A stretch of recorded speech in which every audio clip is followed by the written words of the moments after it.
네, 안녕하세요. 채널 4월 31일 성형외과 전문의 하현정입니다. 오늘은 눈 컨텐츠 중에서 트임 수술 중에 앞트임과 윗트임 수술에 대해서 좀 이야기를 해볼까 합니다. 상담을 하다 보면 두 수술에 대해서 좀 막연히 거부감을 갖고 계시는 분들도 있고요. 두 수술을 좀 혼동하시는 분들이 굉장히 많으신 것 같아요. 그래서 오늘은 두 수술에 대해서 우리 원장님들하고 아주 딥한 토크를 해야만 들을 수 있는 그런 알짜배기, 트임에 관한 알짜배기 이야기들에 대한 영상을 준비했습니다.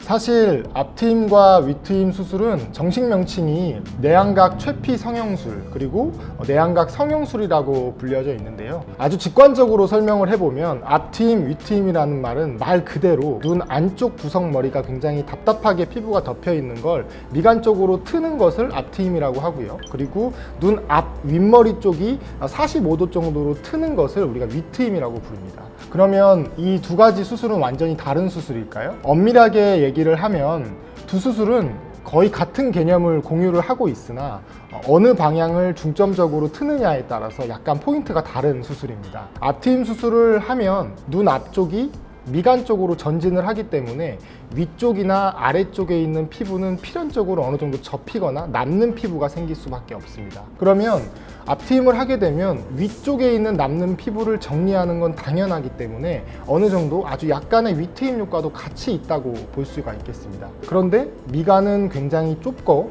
누호가 보이는 양이 굉장히 많으신 분들은 앞트임을 하게 될 경우에는 더욱더 미간이 좁아 보이게 될 위험이 있기 때문에 이런 경우에는 윗트임이라는 새로운 개념이 필요한 거죠. 그래서 정리를 해보면 결국 두 수술은 같은 개념의 수술이기는 한데 상황에 따라서는 전혀 다른 수술이 될 수도 있다. 이런 식으로 이해하시면 되겠습니다.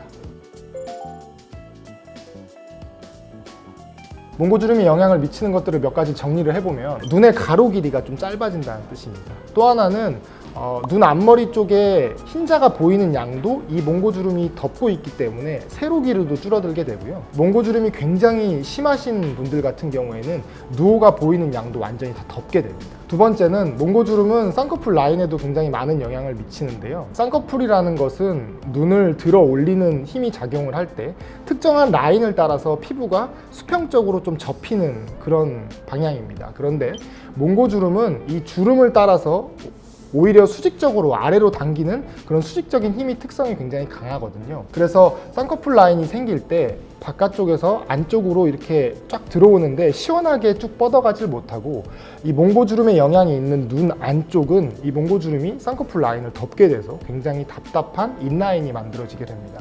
그리고 수술을 통해서 안쪽 라인까지 만들어 놨다고 해도 이 몽고주름의 영향으로 수술 후 안쪽 라인이 쉽게 풀리게 되는 원인이 될 수도 있습니다. 트임 수술을 할 때에는 여러 가지를 고려를 해야 되는데요. 눈 사이의 거리를 먼저 보면 교과서적으로는 34에서 36mm 정도로 적합하다고 알려져 있는데 이 기준은 예외가 굉장히 많습니다. 눈 사이의 거리는 기준에 맞는데 예를 들면 수평적인 얼굴의 수평거리가 좀 굉장히 좁으신 분들은 눈 사이의 거리가 기준에 맞지만 오히려 미간 사이가 넓어 보이는 그런 효과가 있거든요. 그래서 이 기준은 수술적인 기준으로 삼기에는 좀 적합하지가 않고요. 보편적으로 우리가 많이 기준을 삼는 것은 눈을 기준으로 해서 얼굴의 수평거리 중에 측두부의 거리라는 게 있습니다. 측두부의 헤어라인에서 내 눈의 외안각까지의 거리를 측두부의 거리라고 하는데 측두부 사이의 거리 대비해서 내 눈 사이의 거리가 굉장히 좁을 경우에는 앞트임을 해주면 미간 사이가 더 좁아지기 때문에 이런 경우에는 윗트임을 해주는 게 훨씬 낫습니다. 반면에 이 거리가 좀 넓으신 분들 같은 경우에는 당연히 앞트임을 해서 시원하게 만들 수가 있겠죠. 그런데 비율을 절대적인 것으로만 생각해서 판단하기보다는 넓을 경우에는 콧대의 높이까지도 우리가 생각을 해줘야 됩니다. 만약에 콧대가 굉장히 낮으신 분들은 앞트임으로만 이 비율을 잡으려고 하다 보면 앞트임이 굉장히 과하게 되는 그런 부작용이 발생할 수가 있기 때문에 이런 경우에는 콧대 수술과 앞트임 수술을 병행하는 것이 훨씬 좋아서 앞트임 수술이 과하게 되는 것을 좀 예방할 수가 있습니다. 그리고 두 번째 고려할 부분은 내 눈 안에서도 검은 자를 기준으로 해서 안쪽 흰자와 바깥쪽 흰자의 비율입니다. 아름다운 눈의 비율로 보면 대략 안쪽과 바깥쪽의 비율이 1대 1.5 정도가 적합하다고 알려져 있는데요. 안쪽 눈구석이 몽고주름의 영향으로 어느 부위가 좀 답답하게 덮여 있는지를 확인을 하면 앞트임 수술이나 윗트임 수술 중에 어떤 것을 해야 되는지를 결정할 수가 있고요. 마지막으로는 누오의 노출 비율입니다. 일반적으로 3분의 2 정도의 노출이 굉장히 아름답게 잘 노출된 거라고 보여지는데요. 그런데 제가 이제 전반적으로 위에서 설명드렸던 그런 기준들은 어느 정도의 수술적인 가이드라인이 될 뿐 이게 절대적인 기준이 될 수는 없습니다. 이 아름다움이라는 것은 환자의 미적 기준이 작용하는 거기 때문에 내 얼굴과 눈의 비율 그리고 환자들이 가지고 있는 미적 기준과 종합적으로 생각을 해서 수술을 결정하는 게 좋겠습니다.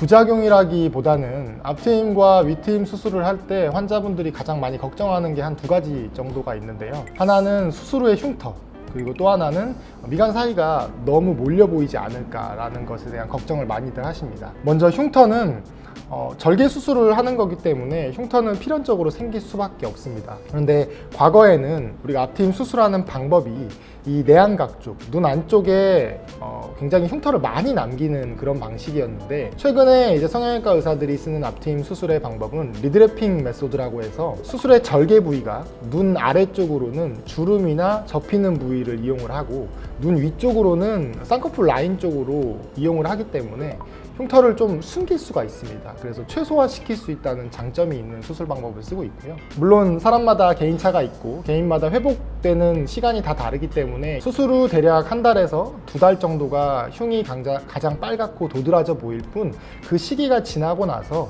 리모델링이 정상적으로 잘 이루어지면 한 6개월 정도가 되면 흉터가 거의 눈에 띄지 않게 되기 때문에 너무 걱정하지 않으셔도 됩니다. 그리고 두 번째, 이제 미간 거리가 너무 좋아 보이지 않을까라는 걱정은 여러 가지 이런 비율적인 측면들을 다 고려해서 수술을 하기 때문에 미간 사이가 이미 너무 많이 좁아져 있는 경우에는 당연히 앞트임 수술을 권유하지가 않고요. 혹은 여유가 있어서 앞트임 수술을 충분히 해도 되는데 환자분께서 그런 걱정이 굉장히 심하실 경우에는 수술 전에 충분한 상담을 통해서 적절한 타협점을 찾기 때문에 그런 부분은 너무 많이 걱정하지 않으셔도 됩니다. 오늘은 그 트임 수술 중에서 앞트임과 윗트임 수술에 대해서 좀 더 자세한 내용을 가지고 이야기를 해봤는데요. 오늘 영상에서 궁금하신 부분들은 댓글을 통해서 남겨주시면 성심성의껏 답변 드리도록 하겠습니다. 다음 시간에도 구독자 여러분들의 호기심을 자극하는 그런 다양한 성형 컨텐츠로 돌아오겠습니다. 지금까지 채널 4월 31일 성형외과 전문의 하현정이었습니다. 감사합니다.